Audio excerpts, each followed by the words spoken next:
Good morning and welcome to Chesapeake Treasure. I'm Pete Lesher, Chief Curator for the Chesapeake Bay Maritime Museum, and this week we are featuring pieces from our Trumpy archive, our collection of ship's plans and manuscripts from the John Trumpy and Sons Yacht Yard in Annapolis. This is a yard that had its origins at the Mathis Yacht Building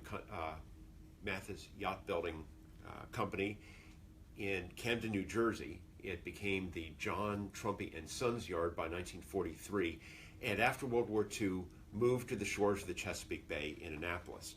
They're best known for building custom luxury houseboats, like the one we have in a blueprint here. This plan shows two decks: the upper deck with a cabin built on that, pilot house forward, and sort of living quarters aft, and then below decks, on the lower deck, are all the accommodations: the stateroom aft, the owner's stateroom, guest stateroom. We have engine spaces and crew quarters, because on vessels of this size, of 60 to 80 feet in length, this one was a little over 60. These were large enough boats that they called for professional crew to assist with the operation of the vessel, usually even a hired captain. These are not what would be considered Corinthian yachts, which would be piloted by their owners, but usually handled by professional sailors. And when we get to luxury yachts like this, the demands of the customer the expectations are very high, and Trumpy set out in his career to cater to those demands, to make every boat a custom yacht, to make these come out precisely as their owners expected. Now, by the time this vessel was built, this is the 63-foot Sinbad that was built in 1970 for Fred Gordon.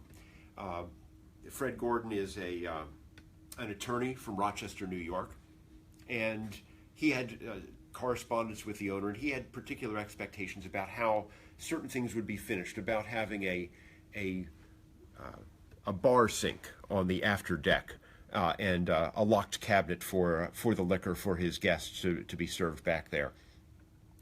We can look at others as well. Another from this period. This is a vessel that of about the same size, named Admiral Blake, that was built in 1965, just a few years earlier. And here we see an owner who has a Park Avenue, New York address, has the same sorts of high expectations, and designs, or has Trumpy design for him, a custom installation with all the cabinetry, including a Zenith television. Well, it turns out that the owner in this case was a television producer, and so he wanted to make sure that he had the newest and the latest to be able to show his guests and enjoy himself. And he ordered a Zenith television, American-made television for the occasion.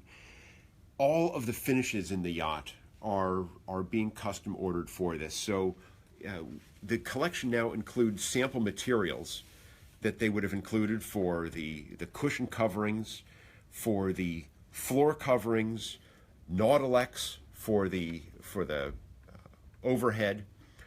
Everything was particularly specified and to the tastes of the customer. This is an interesting combination too. These boats were built in the 1960s and 1970 at the very end of the Trumpy Yacht Yard. The yard would close in 1972. And yet the yacht overall had the traditional look, the classic look of a Trumpy houseboat, with all these modern materials that perhaps we might sneer at today, linoleum and naugahyde and such, but were simply fashionable in the day. Not only is the boat being designed by Trumpy and all of the pieces being spec'd out by his designers, but all the furniture, all the cabinetry is specifically designed for each boat. Because of this, The naval architect, Trumpy, is doing what we might see an architect like Frank Lloyd Wright doing for some of his high-end customers, where he designs the furnishings, he designs the whole package. It's not enough simply to build the boat, to design the boat, but its contents as well are all part of the intention.